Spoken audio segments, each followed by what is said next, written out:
Here is my detailed up-to-date Skinwork tutorial.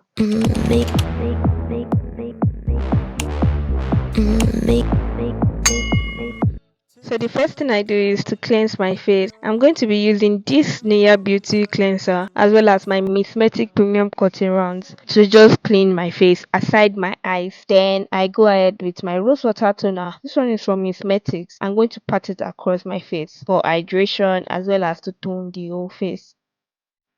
I make sure to do this generously because I want my face to be very well hydrated.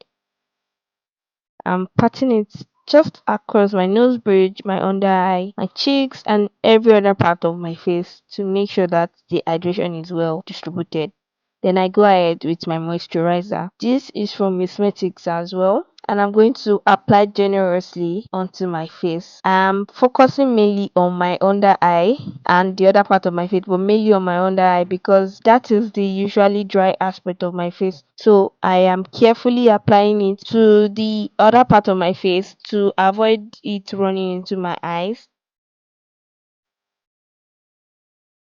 I'm just going to blend and massage well with my hand. So I'm intentionally and painstakingly taking my time to blend into my under eye because just like I mentioned, the under eyes are the driest part of the face. I don't want it to come out too cakey or too dry.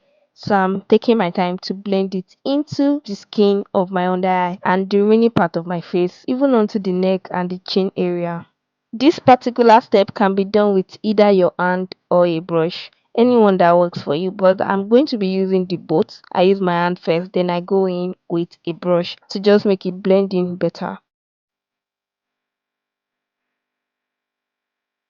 Then I go ahead to apply my mattifying primer, especially on areas where I'm usually prone to oil, which is my forehead, my nose bridge, my chin, and randomly to the other part of the face that I feel like can produce unnecessary oil. I'm just patting it into my skin. It will get to every part of the face, but especially on the oil producing areas on your face. I go on to spray up my face with this setting spray from Kiss Beauty. This step is very optional. You can decide to use a setting spray before your foundation if you want or not. So the next step is the foundation. I'm using this particular one from Zickel in shade mocha, and I'm just making sure that it is blending with my neck and my chest area. And I spray up my beauty blender with a setting spray from Kiss Beauty just to make the blending seamless. While blending, it is very necessary to make sure that you are not dragging your foundation and that you are just patting it into the skin while you blend it out across your face.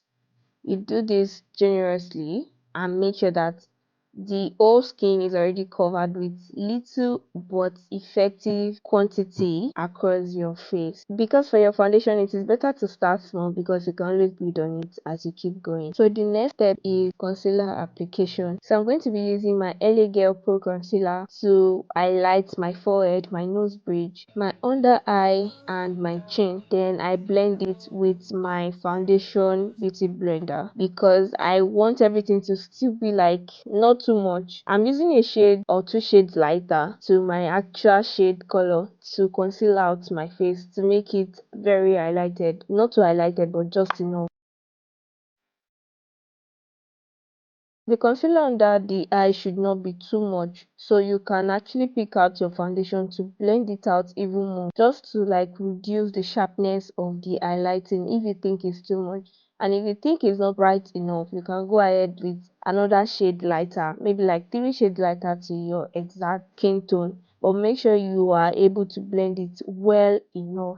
You go from your under eye to the nose bridge, then to the forehead, blending it across your nose bridge as much as possible just to make everything come together as one. You blend until the harsh line edges are no longer visible.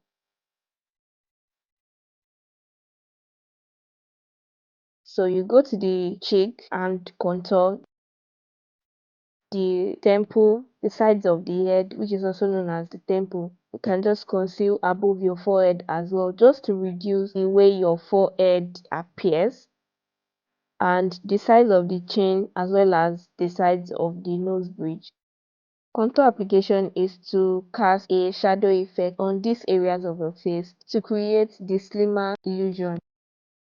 Then I go ahead to apply my blush on my cheeks alongside with the contour so that I can blend everything all out together. I start with the sides of my chin because they are like the easiest and fastest one to do. I blend it in and go to my forehead, blend out the contour as well, especially the ones on my temple and the one above my forehead. Make sure to blend it out until the demarcation line is no longer showing.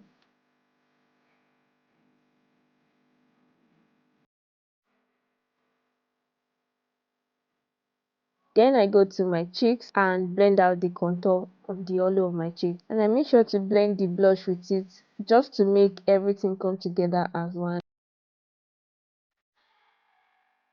I'm using the blush to blur out the highlight and the contour part of my face. So I'm going to do the exact same thing to the left side.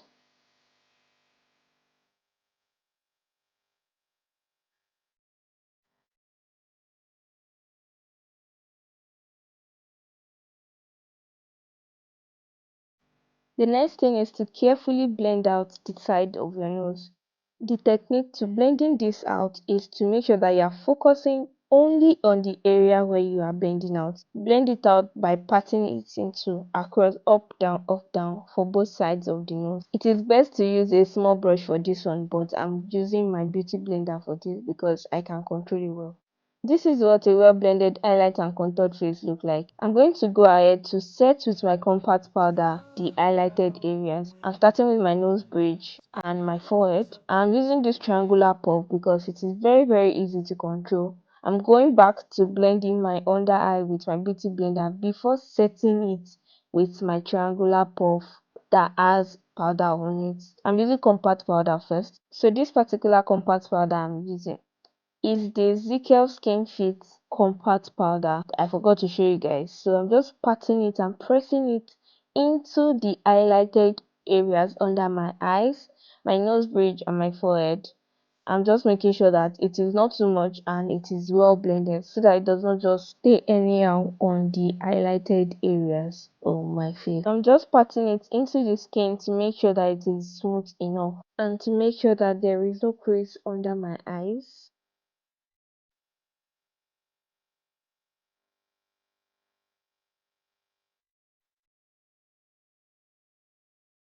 So now I'm going to go ahead with this Rubelite loose setting powder to set my whole face. I'm not going to be baking my face, not exactly baking. So I'm just going to be using a thin layer of the setting powder to set my under eye. This process is to make the under eye brighter and more pronounced than the other part of the face because that's like the first part of the face that is like very obvious to the side aside the forehead and nose bridge. That is why they are called the highlighted area. So that is where we are placing this setting powder just to make sure that everything will pop up. I like to put it under my contour to just have like a reverse contour effect, but this one in little quantity because I don't want it to be too much. I want my blending to be as seamless as possible. To be sure of where this will be placed, I like to draw an imaginary line from the top of my head to like the corner of my lip just to know where to place the reverse contour liner, but it is not exactly necessary. So here I am just blending out my blush with a powdered blush as well. So I'm basically setting the cream product with powdered products on my face from the highlighting to the contour to the blush. Now to the contour, I am going to be setting with a dark powder similar to the shade I used when I was contouring. I contoured with a dark foundation, like 2 shades darker foundation. I'm going to do the same thing to my nose. I'm using a powdered on my nose and I'm blending this one into my brows just to have this very seamless effect. No one is going to know where the contour is starting from or where the highlight is ending. So now I'm just blending my whole face with my exact shade of powder just to make everything come together as one and to just blow out all harsh lines from the nose down to other parts of my face. The trick is to pick up the powder and use it to blur out everything that is on your face. Then I go ahead to set my whole face with a setting spray. This particular one is from Nia Beauty. This is to cool down the powdery effect of the whole makeup. I'm finishing up the whole look with this highlighter from Zickel Cosmetics. Then apply to my cheekbones and apply very little quantity to my chin, my forehead and my nose bridge. This is the final look, guys.